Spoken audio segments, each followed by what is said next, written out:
الحمد للہ رب العالمین والصلاة والسلام علی اشرف خلق اللہ وسید المرسلین وعلی آلہ وصحبہ اجمعین رب اشرح لی صدری ویسر لی امری واحلل عقدۃ من لسانی یفقہوا قولی اللہم انفعنا بما علمتنا وعلمنا ما ينفعنا وزدنا علما اللہم لا سہل الا ما جعلتہ سہلا وَأَنْتَ تَجْعَلُ الْحَزْنَ إِذَا شِئْتَ سَهْلًا آمین یا رب العالمین۔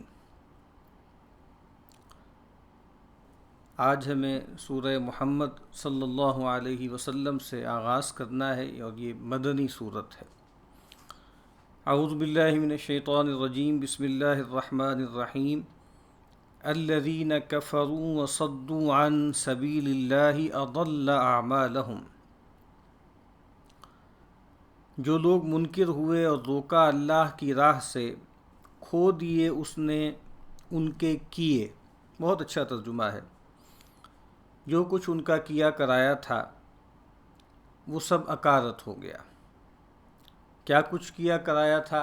ایک تو پیغمبر صلی اللہ علیہ وسلم اور آپ کے اصحاب کے خلاف جو سازشیں کرتے رہے، لوگوں کو اللہ کی راہ سے برگشتہ کرنے کی کوشش کرتے رہے، اور دوسرا وہ جو اعمال وہ کرتے تھے شرکیہ، ظاہری بات ہے وہ بھی مال خرچ کرتے تھے، وہ بھی قربانیاں دیتے تھے، بلکہ انہوں نے اپنے ان جھوٹے معبودوں کے لیے جان تک دے دی۔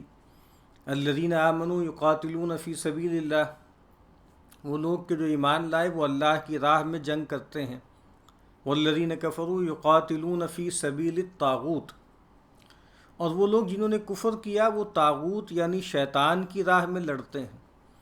تو انہوں نے بھی مشقتیں اٹھائی ہیں، انہوں نے بھی قربانیاں دی ہیں، انہوں نے بھی جان دی ہے، لیکن ان کے سب اعمال کھو دیے اللہ نے۔ نہ دنیا میں وہ بارآور ثابت ہوئے، نہ آخرت میں ان کو اس کا کوئی فائدہ ہوگا۔ اس کے برعکس والذین آمنوا وعملوا الصالحات، اور جو یقین لائے اور کیے بھلے کام، وآمنوا بما نزل علی محمد وہو الحق من ربہم، اور مانا جو اترا محمد پر صلی اللہ علیہ وسلم، اور وہی ہے سچا دین ان کے رب کی طرف سے۔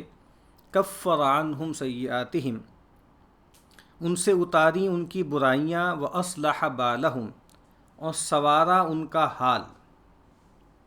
اب اس کے بالکل اپوزٹ بات ہو گئی، اس کا فائدہ پڑھ لیں۔ شاہ صاحب فرماتے ہیں، کہتے ہیں کہ جی پہلے زمانے میں سب خلق کو تکلیف نہ تھی ایک شرع کی۔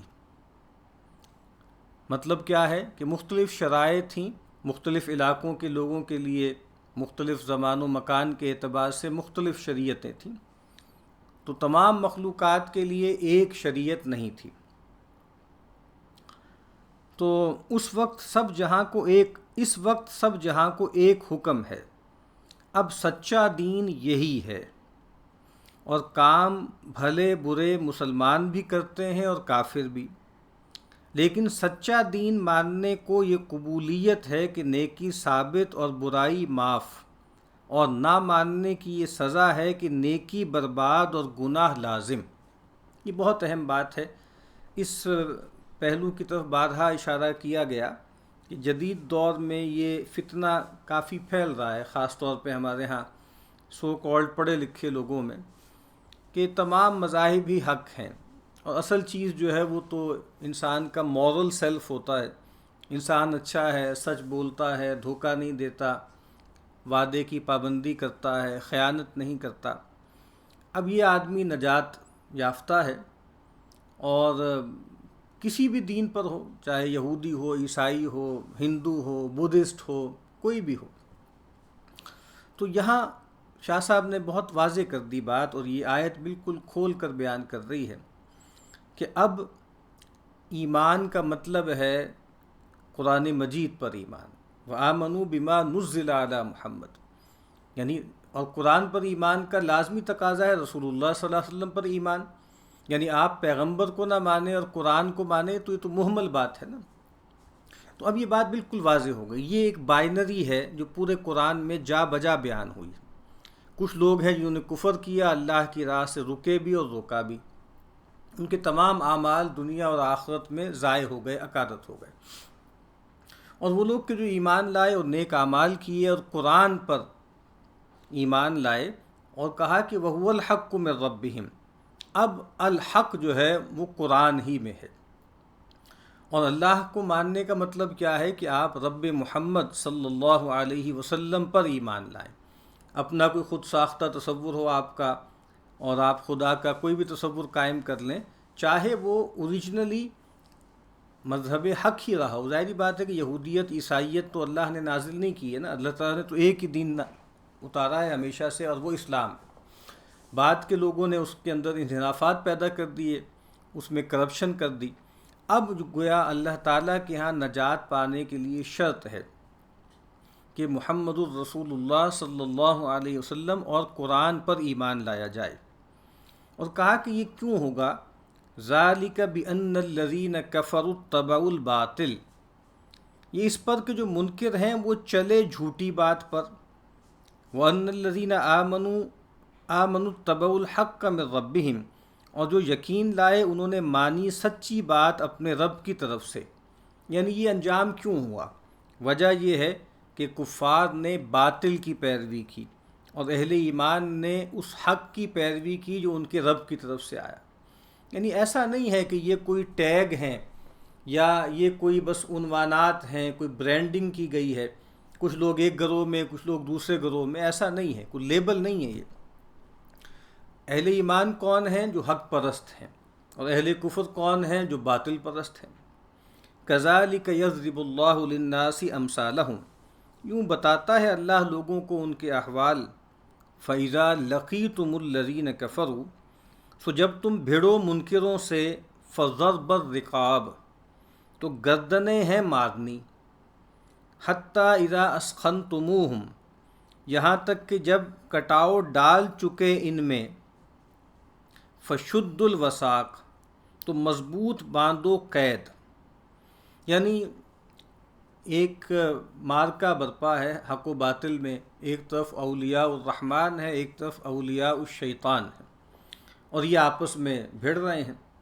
تو کہا کہ جب یہ تمہارے مقابل میں آئیں اور حق کے راستے کی رکاوٹ بنے تو ان کی گردنیں مارو۔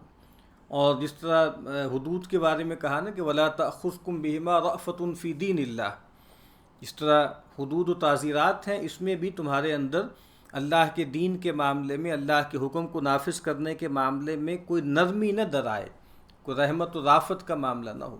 اسی طریقے سے اللہ تعالیٰ کے بندے ہیں نا، اور اللہ کے حکم سے، اس کی طرف سے سینکشن سے، اس کے نام سے تم تلوار اٹھا رہے ہو اور ان کو قتل کر رہے ہو۔ تو کہا کہ جب جو ہے وہ جنگ اپنی سپر ڈال دے اور سیٹل ہو جائے معاملات، تو پھر اب ان کو مضبوط باندھو، ان کو قید کرو۔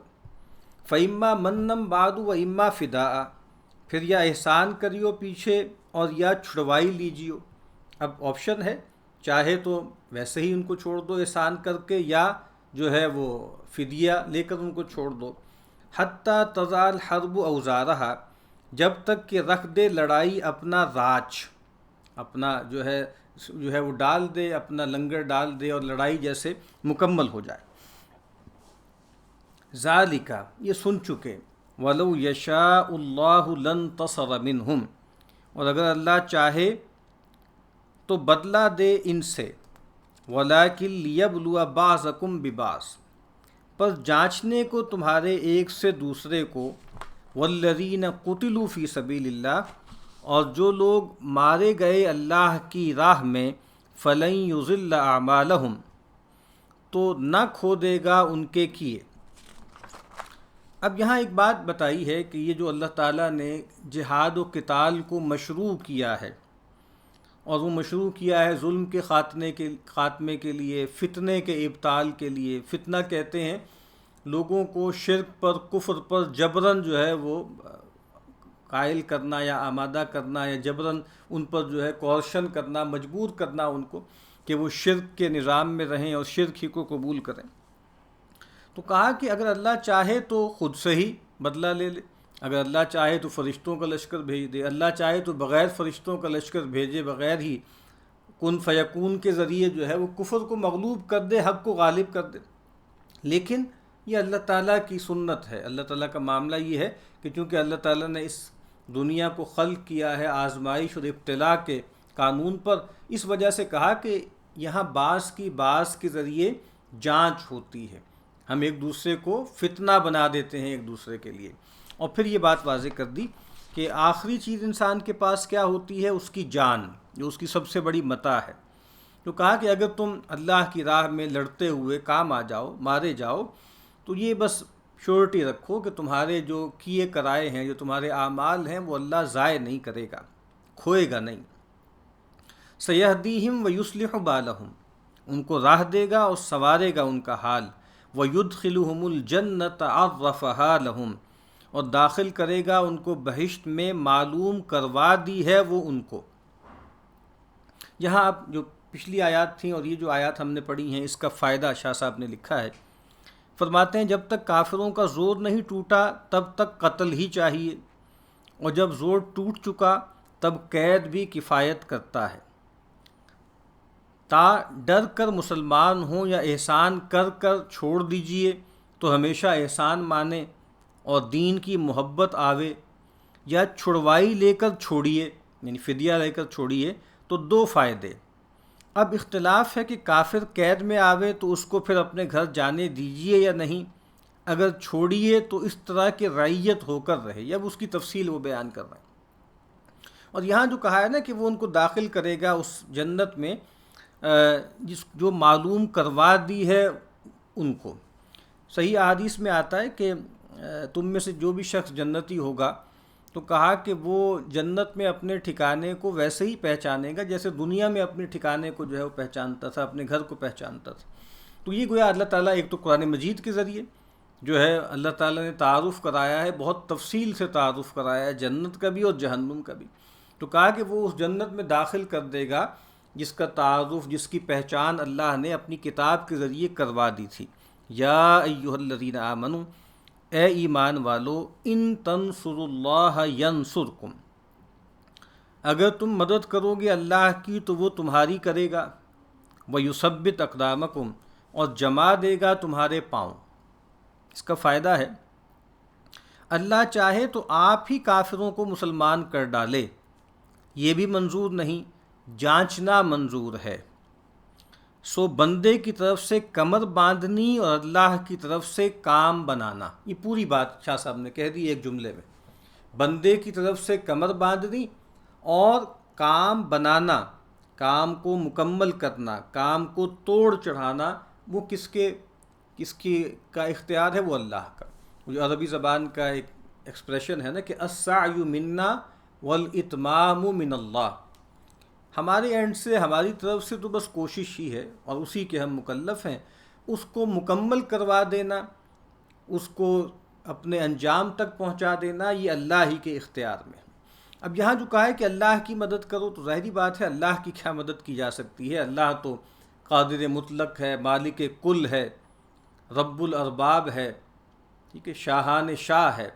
تو اصل بات یہ ہے کہ اس کے دین کی نصرت کرنا، اور جس طرح اللہ کے نبی صلی اللہ علیہ وسلم کے تعلق سے فرمایا کہ فالذین آمنوا بہ وعزروہ ونصروہ، اس پیغمبر کی مدد کی، اور پیغمبر کی مدد بھی ظاہری بات ہے کہ ان کے ذاتی کاموں، ان کے گھر کے نج کے کاموں میں نہیں تھی، بلکہ وہ اسی مقصد کے لیے تھی، وہ جو اظہار دین کا مقصد تھا، اسی کے لیے صحابہ کرام نے نبی اکرم صلی اللہ علیہ وسلم کی نصرت کی۔ والذین کفروا فتعصا لہم، اور جو لوگ منکر ہوئے ان کو لگی ٹھوکر، وَأَضَلَّ أَعْمَالَهُمْ، اور کھو دیے ان کے کیے۔ ذَلِكَ بِأَنَّهُمْ، یہ اس پر کہ انہم کرہوا ما انزل اللہ، کہ انہوں نے پسند نہ رکھا جو اتارا اللہ نے، فاحبط اعمالہم، پھر اکارت کر دیے ان کے کیے، یعنی اللہ تعالیٰ نے جو نازل کیا اس کو پسند نہیں کیا، یعنی اپنی من چاہی باتیں، اپنی روایت، اپنی ریت، اپنے بزرگوں کا طریقہ، اس کو پسند کیا، اور جو اللہ نے نازل کیا قرآن، یہ دین حق، اس کو ناپسند کیا۔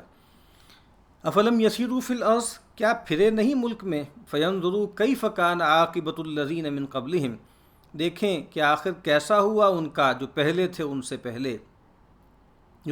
ان سے، دمر اللہ علیہم، اکھاڑ مارا اللہ نے ان کو، وللکافرین امثالھا، اور منکروں کو ملتی ہیں ایسی چیزیں۔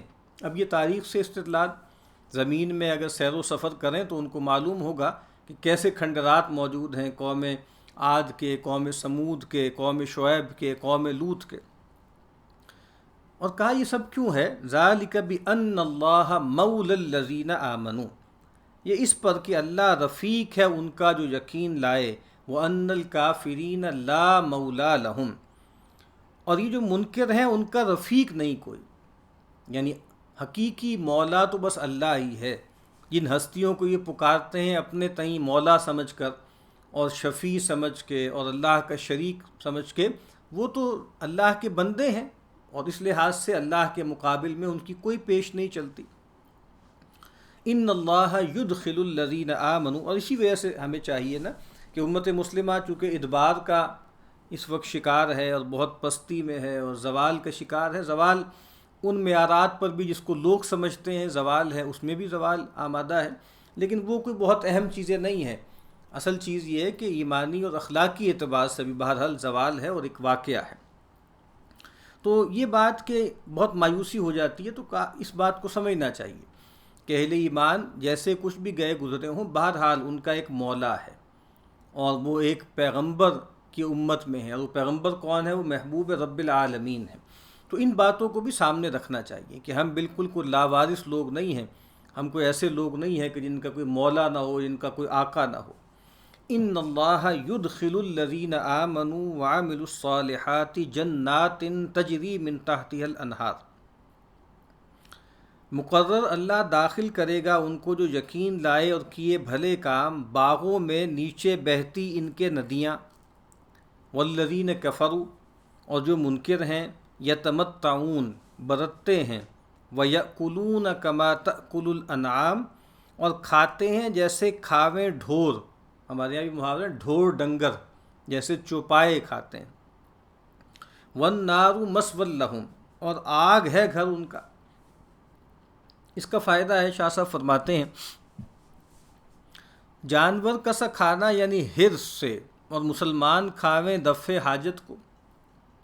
یعنی آپ کو معلوم ہے نا کہ نفس جس کو کہا جاتا ہے، جبلت، جو ایک خاص معنوں میں جبلتوں کا مجموعہ ہے، ان میں سے بہت سی چیزیں انسانوں میں اور حیوانوں میں مشترک ہیں۔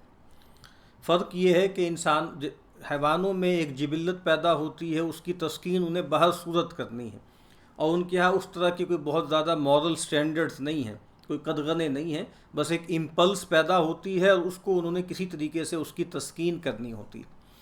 تو کہا کہ جانور جو ہیں، بس ہم کہتے ہیں جانوروں کی طرح کھا رہا ہے، وہ بے تحاشا بے محابہ کھا رہا ہے، حرص کے ساتھ، لالچ کے ساتھ، شکر گزاری کے بغیر، تکبر سے، تمرد سے۔ تو کہا کہ یہ کفار جو ہیں یہ بھی دنیا سے متمتع ہو رہے ہیں، اہل ایمان بھی متمتع ہو رہے ہیں، فرق کیا ہے؟ شاہ صاحب فرماتے ہیں کہ اہل ایمان جو ہیں وہ دفع حاجت کے لیے کرتے ہیں، سد رمق کے لیے کرتے ہیں، اور جیسے آپ کہتے ہیں نا کہ جینے کے لیے کھاتے ہیں، جبکہ جو کفار ہیں جانوروں کی طرح جیسے کھانے کے لیے جیتے ہیں، اور کھاتے بھی ہیں تو لاپرواہی سے اور ناشکری کے ساتھ، اور بالکل حرص و ہوس کے جو ہے اس کے موٹیوز کے تحت۔ وَكَأَيٍّ مِّن قَرْيَةٍ هِيَ أَشَدُّ قُوَّةً مِّن قَرْيَتِكَ الَّتِي أَخْرَجَتْكَ، اور کتنی سی بستیاں جو زیادہ تھیں زور میں اس تیری بستی سے جس نے تجھ کو نکالا۔ أَهْلَكْنَاهُمْ، ہم نے ان کو کھپا دیا، فَلَا نَاصِرَ لَهُمْ، پھر کوئی نہیں ان کا مددگار۔ یہ بھی ہم بار بار پڑھتے آ رہے ہیں یہ تھیم کہ اے نبی، جس بستی نے آپ کو نکال دیا، ہجرت پر مجبور کیا، یعنی اہل مکہ قریش، تو کہا کہ وہ بستی اس کی کوئی حیثیت نہیں ہے اس کے رہنے والوں کی، نہ ان کے پاس کوئی خاص طاقت ہے۔ اس سے پہلے کتنی ہی بستیاں تھیں اور بستیوں والے ظالم تھے، سرکش تھے، لیکن وہ قوت میں، تمدن میں، معیشت میں اور رفاہیت میں ان قریش سے کہیں بڑھ کر تھے۔ لیکن جب انہوں نے بھی ہمارے رسولوں کا انکار کیا، قوم عاد نے، قوم سمود نے، آل فرعون نے، تو ہم نے ان کو ہلاک کر دیا، اور ان کا کوئی مددگار نہیں ہوا۔ اور اس میں سنانا کیا مقصود ہے قریش مکہ کو کہ تمہاری کوئی حیثیت نہیں ہے، تم بھی جو ہے بچ نہیں سکتے۔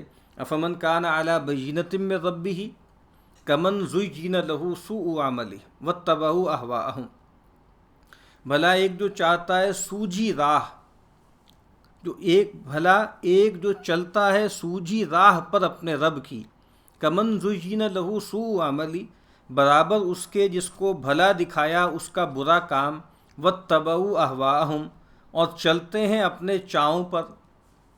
یہ بات پھر وہی بات کہ یہ بھی ایک بائنری ہے جو قرآن مجید بار بار بیان کرتا ہے۔ جو جدید دور ہے جس کو ما بعد جدیدیت کا دور بھی کہا جاتا ہے، اس کی جو مین ایتھوس ہے نا، اس کا جو بنیادی مزاج و مذاق ہے وہ کیا ہے؟ وہ ریلیٹیوزم پر قائم ہے، اور یہ ریلیٹیوزم، یہ اضافیت، یہ علم میں بھی ہے اور اخلاق میں بھی ہے۔ یہ باتیں عام سننے کو آپ کو ملتی ہوں گی، بھائی کوئی بات اچھی یا بری نہیں ہوتی، بس دیکھنے کا انداز ہوتا ہے، تناظر ہوتا ہے، پرسپیکٹیو ہوتا ہے۔ تو نہ کوئی بات صحیح اور غلط ہوتی ہے علمیاتی معنوں میں، ایپسٹیمک معنوں میں، اور نہ کوئی چیز خیر اور شر ہوتی ہے اخلاقی معنوں میں۔ تو قرآن مجید بتاتا ہے کہ ایسا کچھ بھی نہیں، یہ سب باطل تصورات ہیں۔ ایک وہ شخص ہے جو اپنے رب کی طرف سے واضح دلیل پر ہے، وحی کی بنیاد پر اپنے شعور کو، اپنے وجود کو استوار کرتا ہے، اور ایک وہ آدمی ہے جو اپنی نفس کی لذتوں کے پیچھے پڑا ہوا ہے، اپنے چاؤ کے پیچھے چل رہا ہے، ڈیزائرز کے پیچھے چل رہا ہے، اور جو کچھ وہ کر رہا ہے اس کے لیے اس کو مزین کر دیا گیا ہے۔ کیا یہ برابر ہو سکتے؟ نہیں، یہ برابر نہیں ہو سکتے۔ اب کیا ہوگا؟ اس کا نتیجہ نکلے گا۔ ایک نتیجہ وہ لوگ کہ جو علی بینۃ من ربہم، ان کا نتیجہ کیا نکلے گا؟ اس کا بیان ہے، مثل الجنۃ التی وعد المتقون، جو علی بینۃ من ربی، علی وجہ البصیرت زندگی بسر کرتے ہیں، بالکل سیدھے کھڑے ہو کے چلتے ہیں، ٹھیک ہے نا۔ ایک وہ شخص ہے جو سیدھا کھڑا ہے، صراط مستقیم پر وہ چل رہا ہے، اس کا ٹھکانہ جنت ہے۔ اس کی مثال کیا ہے؟ احوال اس بہشت کا جو وعدہ ہے ڈر والوں کو، فیہا انہار من ماء غیر آسن، اس میں نہریں ہیں پانی کی جو بو نہیں کر گیا، یعنی ایسا پانی آپ کو معلوم ہے ٹھہر جائے تو اس کے اندر جو ہے وہ بسان پیدا ہو جاتی ہے، سڑان پیدا ہو جاتی ہے۔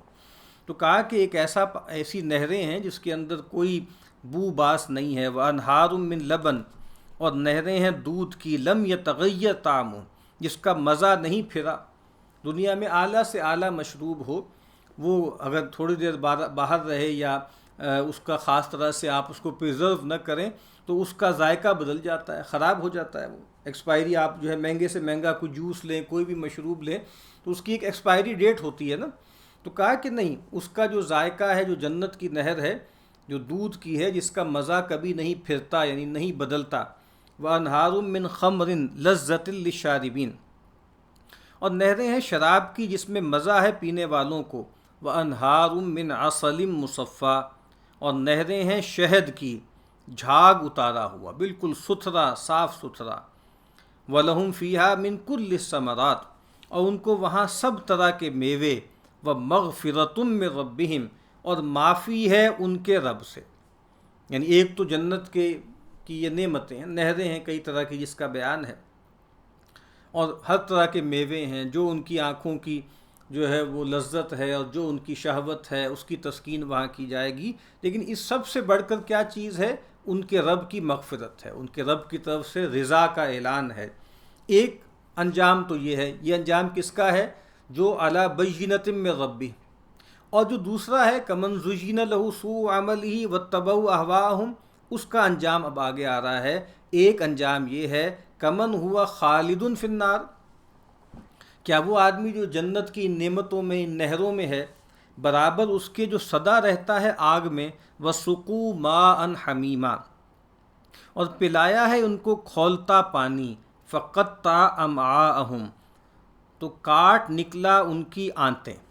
یعنی ایک انجام یہ ہے کہ وہاں پر جو ہے وہ آپ سمجھ لیجئے ایسا پانی جس کے اندر کوئی سڑاند نہیں، اور ایسی نہریں جو دودھ کی ہیں جن کا ذائقہ کبھی نہیں بدلے گا، اور شراب کی نہریں ہیں اس کے اندر۔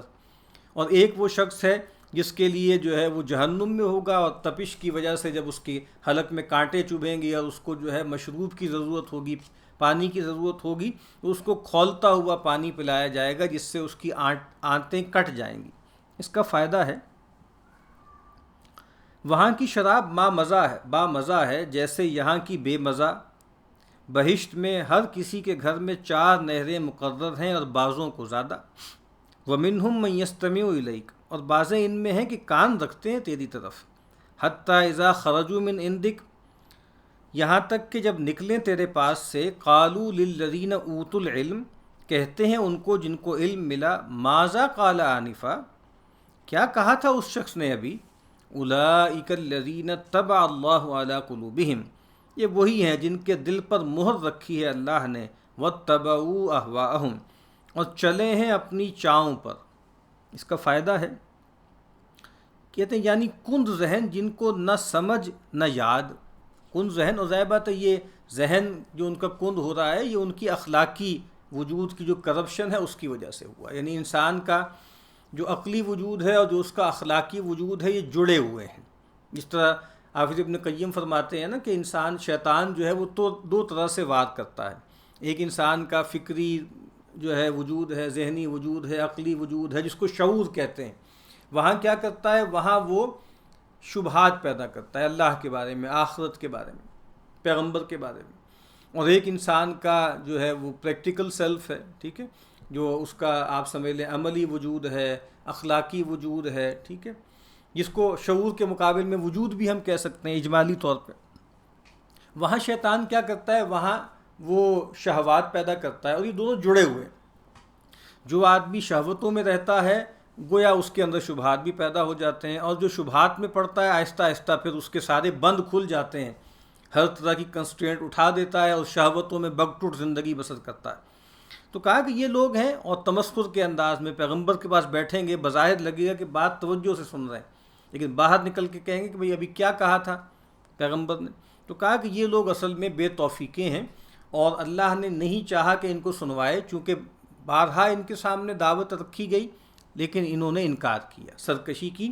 اب ان کے دلوں پر مہر ہو گئی ہے.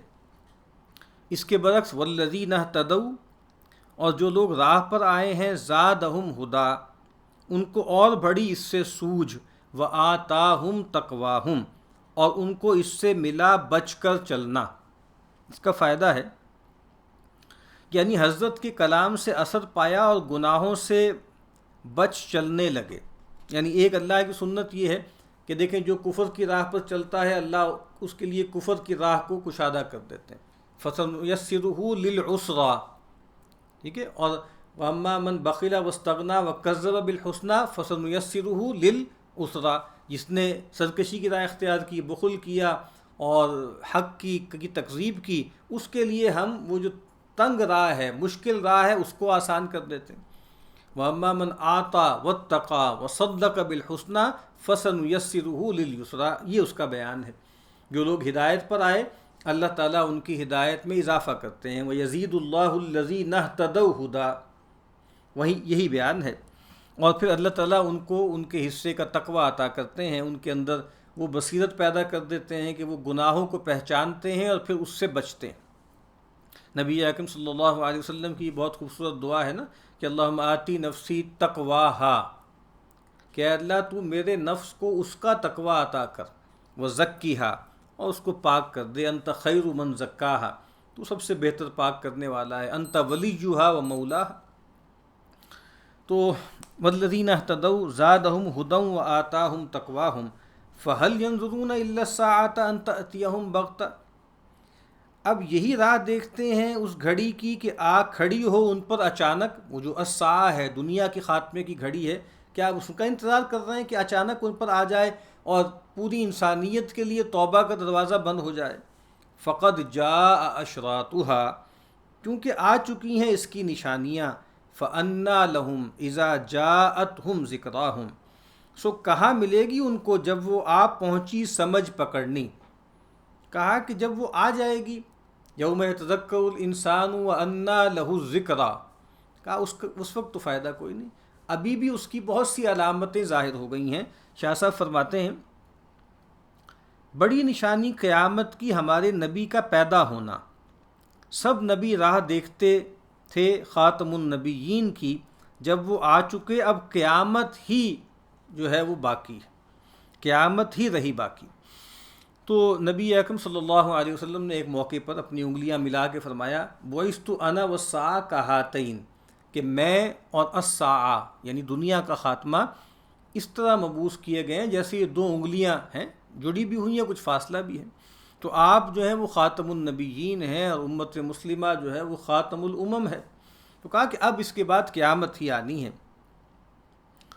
فَعْلَمْ أَنَّهُ لَا إِلَٰهَ إِلَّا اللَّهُ، سو تو جان رکھ کہ کسی کی بندگی نہیں سوائے اللہ کے، وَاسْتَغْفِرْ لِذَنبِكَ وَلِلْمُؤْمِنِينَ وَالْمُؤْمِنَاتِ، اور معافی مانگ اپنے گناہ کو اور ایماندار مردوں اور عورتوں کو، وَاللَّهُ يَعْلَمُ مُتَقَلَّبَكُمْ وَمَثْوَاكُمْ، اور اللہ کو معلوم ہے گشت تمہاری اور گھر تمہارا، جہاں آمد و رفت ہے آپ کی، آپ کا چلنا پھرنا، وہ بھی اللہ دیکھتا ہے، اور جہاں آپ ٹھکانہ پکڑتے ہیں وہ بھی اللہ جو ہے وہ جانتا ہے۔ اس کا فائدہ ہے یعنی جتنے پردوں میں پھرو گے پھر بہشت میں یا دوزخ میں پہنچو گے اپنے گھر میں، یعنی اصل جو گھر ہے انسان کا، اصل ٹھکانہ، اصل وطن جو ہے وہ تو جنت ہے نا۔ اور اگر کفار ہے میں سے ہیں، سرکش ہیں، متمرد ہیں، مشرک ہیں، تو ان کا ٹھکانہ جہنم ہے۔ اب یہ جو آغاز ہو رہا ہے نا، فَعْلَمْ أَنَّهُ لَا إِلَٰهَ إِلَّا اللَّهُ، یہ بہت اہم آیت ہے کہ جانو، علم رکھو کہ اللہ کے سوا کوئی الہ نہیں، اللہ کے سوا کوئی معبود نہیں، کسی کی بندگی نہیں۔ امام بخاری علیہ رحمہ نے اپنی جلیل القدر جو تصنیف ہے الجامع الصحیح، اس میں ایک باب باندھا ہے، اس کا عنوان ہی یہی ہے کہ العلم قبل القول والعمل، کچھ کہنے کچھ کرنے سے پہلے علم ضروری ہے۔ سب سے پہلا امر کیا ہے؟ جانو اس بات کو، علم رکھو۔ تو یہ بہت اہم بات ہے کہ اللہ تعالیٰ کی کم از کم اجمالی معرفت یہ گویا ہر مسلمان کے لیے ضروری ہے۔ ہاں پھر کچھ تفصیل ہے، وہ جو علماء ہیں ان کو کرنی چاہیے، اور اس بات کو جاننا کہ اللہ کے سوا کوئی معبود نہیں، گویا یہ سب سے بڑا امر ہے۔ سب سے بڑی چیز جو ہمیں جاننی ہے اس دنیا میں آ کر وہ یہ ہے کہ اللہ ہے، اللہ ایک ہے، اللہ یکتا ہے، وہ اس کائنات کا خالق بھی ہے، پروردگار بھی ہے، اور وہی بندگی کا سزاوار ہے، اس کے سوا کسی اور کی بندگی نہیں۔ یہ گویا وہ علم ہے جو کلی علم ہے۔ جس کو یہ علم حاصل ہو گیا گویا وہ عالم بھی ہے، گویا وہ فقیہ بھی ہے، اور جس کو یہ بات سمجھ میں نہیں آئی پھر وہ دنیاوی اعتبار سے کتنا ہی فہیم اور عاقل ہو اور کتنا ہی دانشور اور دانشجو ہو، اس کی کوئی حیثیت نہیں۔ تو وہاں امام نے یہ پہلے ترجمہ قائم کیا، فَعْلَمْ أَنَّهُ لَا إِلَٰهَ إِلَّا اللَّهُ، یعنی پہلے یہ ترجمہ العلم قبل القول والعمل، اور پھر یہ آیت فَعْلَمْ أَنَّهُ لَا إِلَٰهَ إِلَّا اللَّهُ۔ اور یہاں جو ضم کا تذکرہ ہے، پہلے بھی اس پر بات ہو چکی، پیغمبر علیہ السلام کے حوالے سے ضم کا وہ مطلب نہیں ہے جو امتیوں کے لیے ہے۔ آپ کے ہاں تو جیسے اجتہادی معاملات میں کچھ سہو ہو گیا، اور یا یہ ہے کہ پیغمبر جب اگلے مرتبے پر ہوتے ہیں اللہ کے قرب کے، تو ان کو لگتا ہے کہ پچھلا مرحلہ جو ہے وہ کچھ کوتاہی کا تھا، تو اس کو جو ہے ایک کوتاہی سمجھ کے استغفار کیا کرتے تھے۔ لیکن اہل ایمان جو مرد اور عورتیں ہیں وہ خود بھی استغفار کریں، اور آپ بھی امت کے وکیل کے طور پر جو ہے ان کے لیے استغفار کریں۔ وَيَقُولُ الَّذِينَ آمَنُوا لَوْلَا نُزِّلَتْ سورہ، اور کہتے ہیں ایمان والے کیوں نہ اتری ایک سورت، فَإِذَا أُنزِلَتْ سُورَةٌ مُحْكَمَةٌ، پھر جب اتری ایک سورت جانچی ہوئی، بہت پختہ، وَذُكِرَ فِيهَا الْقِتَالُ، اور ذکر ہوا اس میں لڑائی کا، رَأَيْتَ الَّذِينَ فِي قُلُوبِهِم مَرَضٌ، تو دیکھتا ہے جن کے دل میں روگ ہے، يَنظُرُونَ إِلَيْكَ، تکتے ہیں تیری طرف، نظر المغشی علیہ من الموت، جیسے تکتا ہے کوئی بے ہوش پڑا مرنے کے وقت۔ اب یہاں پر جو ہے وہ منافقین کا تذکرہ ہو رہا ہے، شاہ صاحب نے اس کا فائدہ لکھا ہے، وہ پڑھ لیتے ہیں۔ مسلمان صورت مانگتے تھے، یعنی کافروں کے ایذا سے عاجز ہو کر آرزو کرتے تھے کہ اللہ حکم دے جہاد کا تو جو ہو سکے کر گزریے۔ جب حکم آیا جہاد کا تو کچے لوگوں پر بھاری پڑا، مردے کی طرح بے رونق آنکھوں سے دیکھتے ہیں کہ ہم کو کاش اس حکم سے معاف رکھیں۔ بے حد خوف میں بھی آنکھ کی رونق نہیں رہتی جیسے مرتے وقت۔ تو ایک تو صحابہ کرام کہتے تھے کہ بھئی ہمارے ہاتھ کھول دیے جائیں، مکے میں تو تھا نا کفو ایدیکم، پھر سورہ حج میں ہم نے پڑھ لیا اذن للذین یقاتلون بانہم ظلموا۔ لیکن کہا کہ کچھ لوگ ایسے تھے منافقین کہ جو یہ منافقین کے بارے میں آتا ہے نا کہ ان کو پیغمبر کی شخصی اطاعت ان پر بہت بھاری۔ اب پیغمبر کہہ رہے ہیں کہ بھئی تیاری کرو جنگ کے لیے، فلاں جنگی مہم پر نکلو، تو وہ معاذ اللہ آگے سے کہہ رہے ہیں کہ بھئی کوئی صورت کیوں نہیں نازل ہوتی، کوئی صورت آ جائے قرآن مجید کی، اس میں حکم آ جائے تو ہم تیار ہیں۔ تو جدید دور میں بھی آپ دیکھ لیں یہی رویہ ہے منافقین اور زنادقہ کا، کہ ان کے لیے پیغمبر صلی اللہ علیہ وسلم کی اطاعت بہت بھاری ہے۔ ہر بات میں ایک جاہلانہ مطالبہ ہوتا ہے کہ قرآن میں دکھاؤ، قرآن میں دکھاؤ، اور پیغمبر کی سنت چاہے وہ متواتر کیوں نہ ہو، جب چاہے کہ وہ بالکل صحیح سند سے کیوں نہ وہ بات پہنچی ہو، اس کو ماننے کی طرف آمادہ نہیں۔ تو ایک گونا ان کے اندر مشابہت جو ہے وہ پائی جاتی ہے رسول اللہ صلی اللہ علیہ وسلم کے زمانے کے منافقین کے ساتھ۔ تو کہا فَأَوْلَى لَهُمْ طَاعَةٌ وَقَوْلٌ مَّعْرُوفٌ۔ فَأَوْلَى لَهُمْ ایک تو اس کا ترجمہ کیا گیا جو شاہ صاحب نے کیا، سو خرابی ہے ان کی، یعنی وہ ان لوگوں کی خرابی ہے کہ جب جو ہے وہ قتال کی آیات نازل ہوئیں اور ان سے کہا گیا آؤ اللہ کے راستے میں قتال کے لیے نکلو، تو ان پر گویا موت کی غشی طاری ہو گئی، تو کہا کہ بربادی ہے ان پر۔ اور کچھ لوگوں نے اولا کا ترجمہ کیا ہے کہ زیادہ بہتر تھا ان کے لیے، زیادہ روا تھا، زیادہ مناسب تھا ان کے لیے کیا، طاعۃ و قول معروف، حکم ماننا ہے اور بھلی بات کہنی، یعنی بجائے اس کے کہ جب جو ہے وہ قتال کی آیت نازل ہو گئی اور قتال کا امر آ گیا، تو بجائے اس کے کہ ان پر جو ہے وہ جبن طاری ہو جاتا اور بزدلی طاری ہو جاتی اور جان کے خوف سے آنکھیں پتھرا جاتی، ان کے لیے بہتر یہ تھا کہ وہ بات مانتے اور بھلی بات کہتے۔ فَإِذَا عَزَمَ الْأَمْرُ پھر جب تاکید ہو کام کی، فَلَوْ صَدَقُوا اللَّهَ لَكَانَ خَيْرًا لَهُمْ تو اگر سچے رہیں اللہ سے تو ان کا بھلا ہے، اللہ سے سچے رہیں، ایک سچ ہوتا ہے قول کا، ایک سچ ہوتا ہے عمل کا۔ من المؤمنین رجال صدقوا ما عاہدوا اللہ علیہ، اہل ایمان میں ایسے جوان مرد ہیں جنہوں نے اللہ سے جو وعدہ کیا اس کو اپنے عمل سے سچا کر دکھایا۔ تو کہا کہ یہ منافقین بھی اگر اللہ سے سچے رہتے، سیدھے رہتے، تو یہ ان کے لیے بہتر ہوتا۔ اس کا فائدہ ہے یعنی شرع کا حکم نہ ماننے سے کافر ہو، ہر طرح ماننا ہی چاہیے۔ پھر رسول بھی جانتا ہے کہ نامردوں کو کیوں لڑوائیے، اور جو بہت ہی تاکیداً پڑی اسی وقت ضرور ہوگا لڑنا، نہیں تو لڑنے والے بہت ہیں۔ یعنی یہ بھی کہہ رہے ہیں کہ رسول اللہ صلی اللہ علیہ وسلم نے بھی عام طور پہ نفیر عام نہیں کی، بہت کم ایسا معاملہ ہوا۔ عام طور پہ تو بس کہا اور جو لوگ آ گئے، جتنے درکار تھے وہ ہو گئے، تو باقیوں کی طرف سے جو ہے وہ کفایت ہو گئی۔ فَهَلْ عَصَيْتُمْ إِن تَوَلَّيْتُمْ أَن تُفْسِدُوا فِي الْأَرْضِ وَتُقَطِّعُوا أَرْحَامَكُمْ پھر تم سے یہ بھی توقع ہے اگر تم کو حکومت ہو کہ خرابی ڈالو ملک میں اور توڑو اپنے ناطے۔ اس کا فائدہ ہے یعنی آرزو کرتے ہو جہاد کی جان سے تنگ ہو کر، اور اگر اللہ تم ہی کو غالب کرے تو فساد نہ کریو۔ یعنی یہاں پر یہ جو ان تولیتم ہے، اس کے بھی دو ترجمے کیے گئے ہیں کہ اس کا امکان ہے، توقع ہے، ان تولیتم اگر تم نے روگردانی کی، اگر تم نے پیغمبر کی بات سے کنی کترائی، اعراض کیا، تو کیا ہوگا، زمین میں تم فساد مچاؤ گے اور خونی رشتوں کو کاٹو گے۔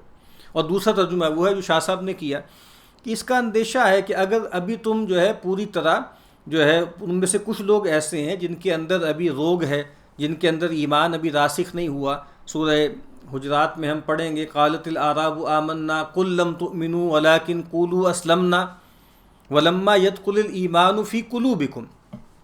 تو کہا کہ ابھی تمہاری تربیت نہیں ہوئی، ابھی تمہارا تزکیہ اس طرح نہیں ہوا جو مطلوب ہے۔ اگر ابھی تمہیں شتاب میں، جلدی میں جو ہے وہ حکومت دے دی جائے تو اندیشہ ہے کہ تم ابیوز کرو گے اپنے پاور کا اور زمین میں فساد مچاؤ گے اور خونی رشتوں کو کاٹو گے۔ اولئک الذین لعنہم اللہ، ایسے لوگ وہی ہیں جن کو پھٹکارا اللہ نے، فاصمہم پھر کر دیا ان کو بہرا، واعمی ابصارہم اور اندھی ان کی آنکھیں۔ اس کا فائدہ ہے یعنی حکومت کے غرور میں ظلم کرنے لگے، پھر کسی کا سمجھایا نہ سمجھے۔ یعنی ایک معاملہ یہ ہے کہ ایسے لوگ کہ جو نفاق کی راہ پہ چل پڑے اور یہاں تک کہ بالکل ہی کٹر منافق ہو گئے، ان کا معاملہ یہ ہے۔ افلا یتدبرون القرآن، کیا دھیان نہیں کرتے قرآن میں؟ ام علی قلوب اقفالها، یا دلوں پر لگ رہے ہیں ان کے قفل؟ یہ قرآن ہے، اس سے بڑھ کر کیا چیز ہوتی؟ فَبِأَيِّ حَدِيثٍ بَعْدَهُ يُؤْمِنُونَ، نشانیاں مانگتے ہیں، کوئی یہاں پر باغ اگا دیا جائے ان کے لیے، اور فرشتے اتریں جو آگے ہٹو بچو کی صدائیں لگائیں، اور ایک سیڑھی ہو چڑھ کے جائیں اوپر آسمان سے، ایک جنت کی کتاب لے کر آئیں، اس کے کاغذ کو ہم چھو کر دیکھیں۔ تو کہا کہ اس طرح کی عجیب عجیب جو ہے وہ فرمائشیں کر رہے ہیں، کٹ حجتیاں کر رہے ہیں۔ لیکن یہ قرآن جو ان کو دیا گیا ہے، اس سے بڑی نشانی کیا ہے، اس سے بڑا معجزہ کیا ہے، اس سے بڑا بینہ کیا ہے؟ تو آپ کیا غور نہیں کرتے اس قرآن پر، یا ان کے دلوں پر قفل پڑ گیا ہے؟ ان الذین ارتدوا علی ادبارہم من بعد ما تبین لہم الہدی، جو لوگ الٹے پھر گئے اپنی پیٹھ پر پیچھے اس سے کہ کھل چکی ان پہ راہ کھل چکی ان پہ راہ۔ ان الذین ارتدوا علی ادبارہم من بعد ما تبین لہم الہدی، جو لوگ الٹے پھر گئے اپنی پیٹھ پر پیچھے اس سے کہ کھل چکی ان پہ راہ، الشیطان سول لہم، شیطان نے بات بنائی ان کے دل میں، وَأَمْلَى لَهُمْ، اور دیر کے وعدے دیے۔ اس کا فائدہ ہے یعنی منافق کو قرآن کو نہیں سمجھتے کہ جہاد میں کتنے فائدے ہیں، اور اقرار ایمان سے پھرے جاتے ہیں کہ لڑائی میں نہ جاویں گے تو دیر تک جیویں گے۔ تو کہا کہ شیطان نے، یہ کون لوگ ہیں اپنی پیٹھ کے بل پھر گئے، انکار کر دیا، جنگ میں نہیں گئے، جان و مال بچانے لگے، اور کہا کہ شیطان نے جو ہے وہ ان کے لیے بات بنا دی، شیطان نے ان کو چکر دے دیا، اور ان کو ڈھیل دے دی، ان کی رسی دراز کر دی، اور جیسے دور دور کے خواب ان کو دکھائے، اور ان کو یہ بتایا کہ دیکھو اگر تم میدان جنگ میں جاؤ گے تو مر جاؤ گے، تمہاری جان چلی جائے گی، اپنی جان بچاؤ۔ تو گویا امیدیں دلائیں، اور یہ بھی امیدیں دلائی ہوں گی کہ بھئی یہ جو پیغمبر ہیں اور ان کا معاملہ تو ختم ہونے ہی والا ہے، اور یہ جو مشرکین ہیں معاذ اللہ ان کا کلا کما کر دیں گے، ان کو ختم کر دیں گے۔ تو کہا شیطان نے طرح طرح سے ان کو باتیں سجھائیں اور ان کے لیے باتیں بنائیں۔ اور یہ سب کیوں ہوا ان کے ساتھ؟ ذالک بانہم، یہ اس واسطے، قالو کہ انہوں نے کہا، للذین کرہوا، ان سے جو بیزار ہیں، ما انزل اللہ، اللہ کے اتارے سے، سنطیعکم فی بعض الامر، ہم تمہاری بات بھی مانیں گے بعض کام میں، واللہ یعلم اسرارہم، اور اللہ جانتا ہے ان کا مشورہ کرنا۔ اس کا فائدہ ہے یعنی منافقوں نے کافروں سے کہا کہ ہم مسلمان ہوئے ہیں لیکن تم سے نہ لڑیں گے۔ یعنی یہاں یہ کہا نا کہ یہ جو منافق ہیں انہوں نے کن سے کہا؟ جن کو ناگوار ہوئی وہ چیز جو اللہ نے نازل کی، یعنی کن کو قرآن کا نازل ہونا ناگوار ہوا؟ مشرکین مکہ۔ منافقین بظاہر مسلمانوں کے کیمپ میں ہیں، کلمہ پڑھتے ہیں، لیکن چونکہ ایمان نہیں رکھتے دلی طور پر، تو کہا کہ یہ ان سے کہتے ہیں، یعنی مشرکین سے کہتے ہیں کہ دیکھو ہم بہت سے معاملات میں تمہاری باتیں مانیں گے، اور کہا کہ اللہ جانتا ہے یہ جو چھپ چھپ کے مشورے کر رہے ہیں، ان کی جو مشورت ہے اللہ ان سے خوب واقف ہے۔ فَكَيْفَ إِذَا تَوَفَّتْهُمُ الْمَلَائِكَةُ يَضْرِبُونَ وُجُوهَهُمْ وَأَدْبَارَهُمْ، پھر کیسا ہوگا جب کہ فرشتے جان نکالیں گے ان کی، مارتے جاتے ہیں ان کے منہ پر اور پیٹھ پر۔ ابھی تو یہ سازشیں کر رہے ہیں، ابھی تو یہ خیال کر رہے ہیں نا کہ ہم چھپ چھپ کے ان سے ملتے ہیں، وَإِذَا خَلَوْا إِلَىٰ شَيَاطِينِهِمْ قَالُوا إِنَّا مَعَكُمْ إِنَّمَا نَحْنُ جو ہے يَسْتَهْزِئُونَ، ہم تو ان کا مذاق اڑا رہے ہیں، ہم تو ان سے مسخری کر رہے ہیں، ہم تو ان سے ٹھٹھا کر رہے ہیں، ہم تو ان سے کھیل رہے ہیں۔ یخادعون اللہ والذین آمنوا، دھوکہ دینے کی کوشش کرتے ہیں اہل ایمان کو اور اللہ تعالیٰ کو۔ وما یخدعون الا انفسہم، تو کہا کہ اس وقت کیا ہوگا جب فرشتے ان کی جانیں قبض کریں گے ان کی پیٹھوں پر اور ان کے چہروں پہ مارتے ہوئے۔ ذالک بانہم، اور یہ انجام ان کا کیوں ہوگا؟ اتبعوا ما اسخط اللہ، یہ اس پر کہ وہ چلے اس راہ جس سے اللہ بیزار، اللہ کی ناراضی کی راہ اختیار کی۔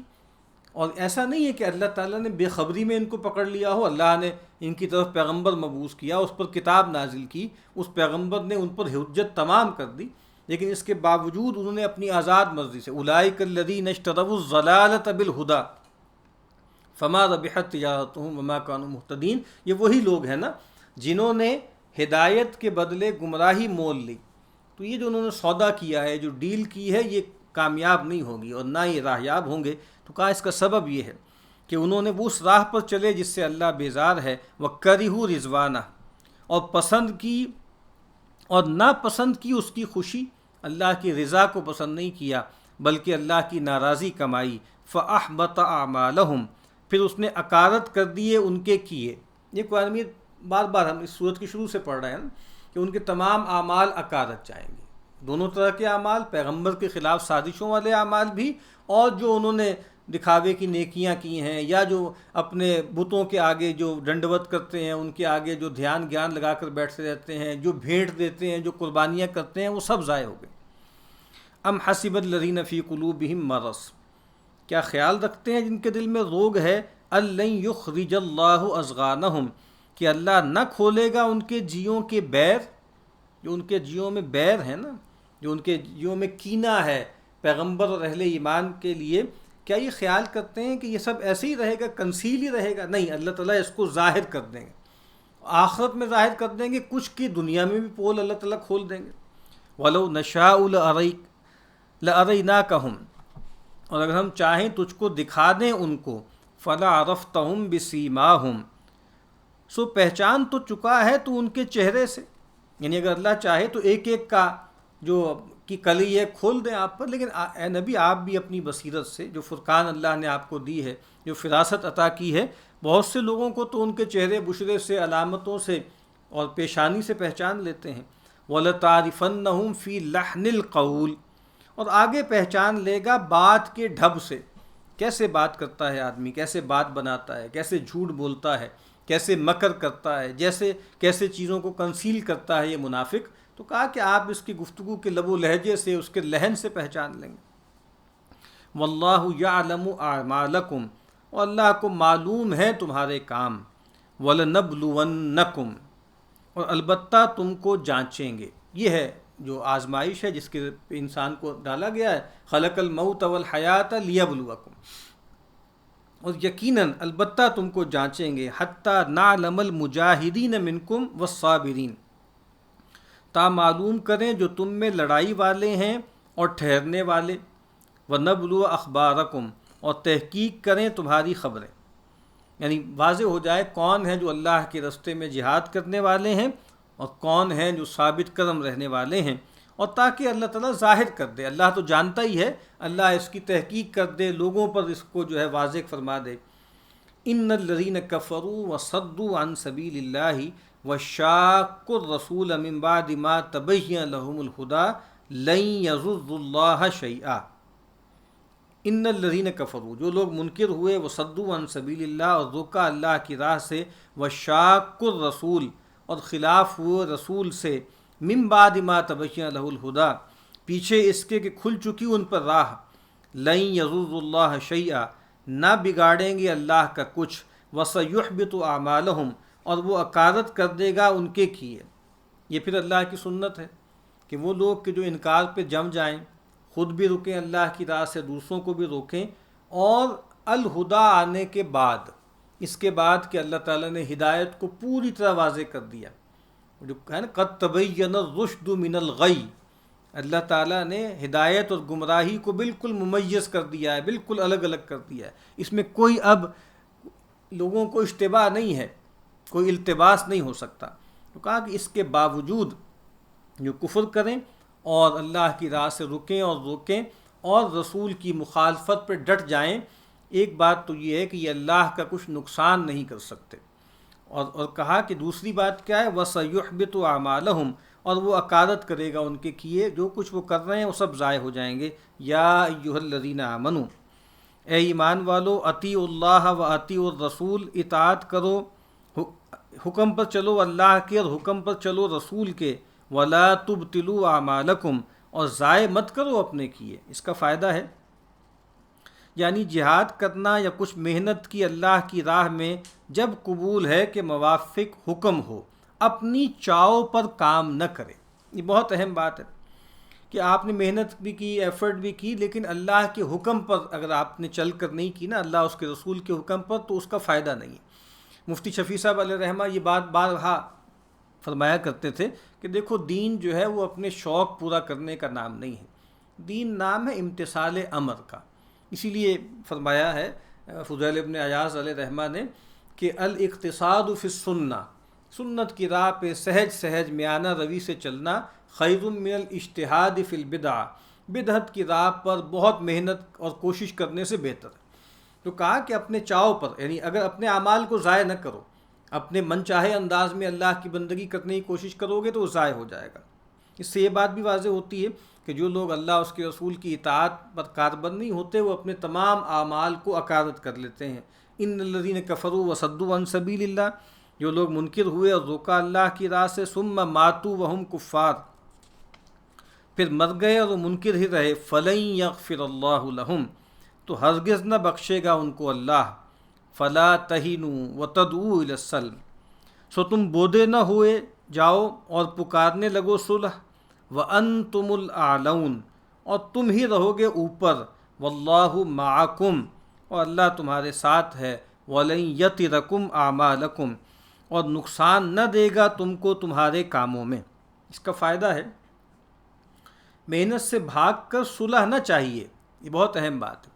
ایک صلح وہ ہے جان بچانے کے لیے، گلے سے اتارنے کے لیے کام کو، کہ بھائی کسی بھی طرح سے جھک کر بھی، کوئی گیو اینڈ ٹیک کر کے، کسی بھی طرح ان ایون کوئی بھی شرائط ہونا، بس صلح ہم کر لیں، تو وہ صلح کر لیں اور ہمیں لڑنا نہ پڑے اور ہمیں جو ہے وہ جنگ نہ کرنی پڑے۔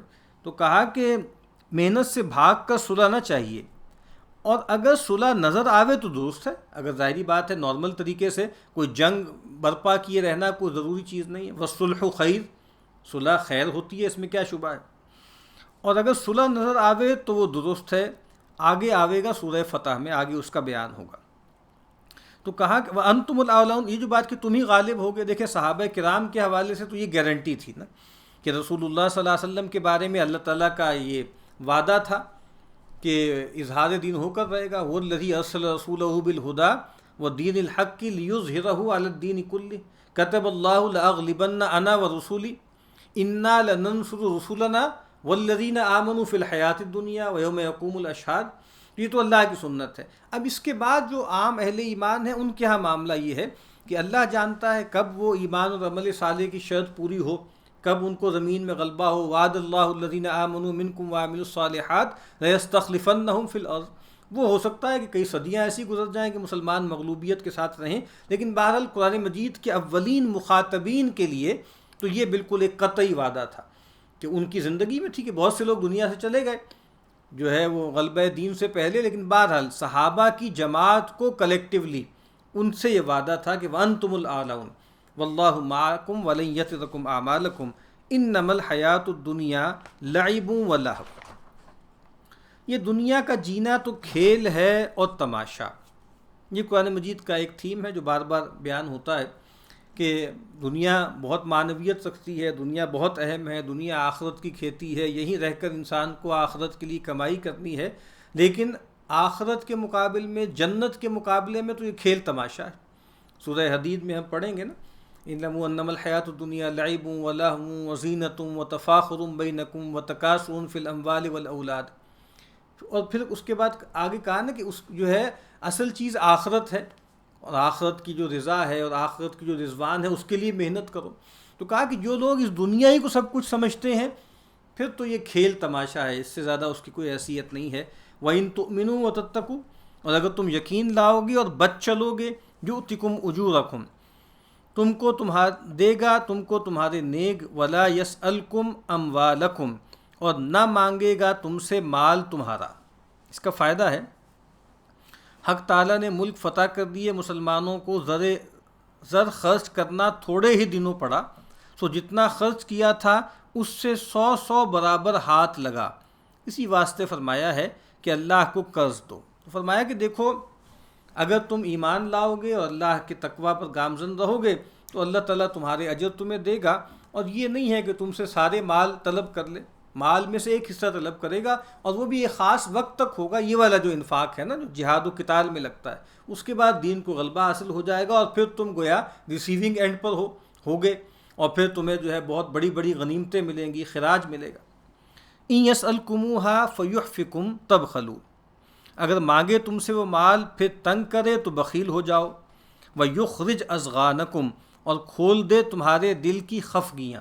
یہ اللہ تعالیٰ کی رحمت ہے نا، اس نے پردہ رکھا ہوا ہے اگر وہ بہت زیادہ ڈیمانڈ کرے تو پھر اس سے کیا ہوگا، پھر لوگوں کے اندر تھوڑ دلا پن پیدا ہوگا، اور اگر کمزور لوگ ہیں تو ان کی کمزوری عیاں ہو جائے گی، ظاہر ہو جائے گی۔ ہا انتم ہاؤلا، سنتے ہو تم لوگ، تدعون لتنفقوا فی سبیل اللہ، تم کو بلاتے ہیں کہ خرچ کرو اللہ کی راہ میں، فمنکم من یبخل، پھر تم میں کوئی ہے کہ نہیں دیتا، ومن یبخل، اور جو کوئی نہ دے گا، فإنما یبخل عن نفسی، سو نہ دے گا آپ کو، یعنی اپنے آپ کو کا نقصان کرے گا، اپنا ہی نقصان کرے گا، اپنے حق میں کوتاہی کرے گا۔ ایسا نہیں ہے کہ بخل کر کے مال بچا کے معاذ اللہ کا یا پیغمبر کا یا صحابہ کا نقصان کر رہا ہے۔ کہا کہ جو کوئی بھی تم میں سے بخل کرے گا نقصان کرے گا، یہاں بہت تھوڑا دے کے 700 گنا بلکہ اس سے بھی کئی گنا اس کو مل سکتا ہے۔ واللہ الغنی وانتم الفقراء، اور اللہ بے نیاز ہے اور تم محتاج۔ جب قرآن مجید نے کہا نا کہ اللہ تعالیٰ قرض مانگتا ہے اور اللہ تم سے کہتا ہے کہ اس کی راہ میں خرچ کرو، تو اس کو بھی لوگوں نے مذاق کا موضوع بنا لیا، کہ لوگوں نے کہا نا کہ ان اللہ فقیر ونحن اغنیاء، معاذ اللہ، کہ اللہ تعالیٰ تو فقیر ہے اور ہم غنی ہیں، اللہ ہم سے مال مانگتا ہے۔ کہا کہ نہیں، واللہ الغنی، الغنی اللہ ہے، بے نیاز ہے، بے ہمہ ہے، وانتم الفقراء، اور تم محتاج ہو۔ اور یہ جو فقر ہے یہ وجودی ہے، اس کا تعلق مال کے کم یا زیادہ ہونے سے نہیں ہے۔ جتنا فقیر جو ہے وہ ایک فقیر ہے، ایک کٹیا میں رہنے والا ہے، اتنا ہی فقیر ایک بادشاہ ہے یا ایک بڑے سے بڑا جو ہے وہ ملٹائی ٹریلین ڈالر رکھنے والا آدمی ہے، وہ بھی گویا ایسا ہی جو ہے فقیر ہے۔ وَأَنْتُمُ الْفُقَرَاءُ، اور تم محتاج ہو۔ وَإِن تَتَوَلَّوْا، اور اگر تم پھر جاؤ گے، يَسْتَبْدِلْ قَوْمًا غَيْرَكُمْ، بدل لے گا کوئی لوگ سوا تمہارے، ثُمَّ لَا يَكُونُوا أَمْثَالَكُمْ، پھر وہ نہ ہوں گے تمہاری طرح کے۔ اب یہ گویا صحابہ کرام سے کہا جا رہا ہے، مہاجرین و انصار سے کہا جا رہا ہے، اور جو مخاطبین ہیں، جو دوسرے لوگ ہیں بھی ایمان نہیں لائے، ان سے کہا جا رہا ہے کہ اگر تم روگردانی کرو گے تو اللہ تعالیٰ کسی اور قوم کو لے آئے گا اور وہ تمہاری جیسی نہیں ہوگی۔ اس کا فائدہ ہے تاکید جو سنتے ہو مال خرچ کرنے کی، یہ نہ جانو کہ اللہ مانگتا ہے، یہ تمہارے بھلے کو فرماتا ہے، پھر ایک ایک کے ہزار ہزار پاؤ گے، اور اللہ کو کیا پرواہ اس کے رسول کو، یعنی واضح کر دیا نا کہ اللہ اس کے رسول کو کوئی پرواہ نہیں ہے، اس میں تمہارا ہی فائدہ ہے۔ بارک اللہ لی ولکم فی القرآن العظیم ونفعنی وإیاکم بالآیات والذکر الحکیم۔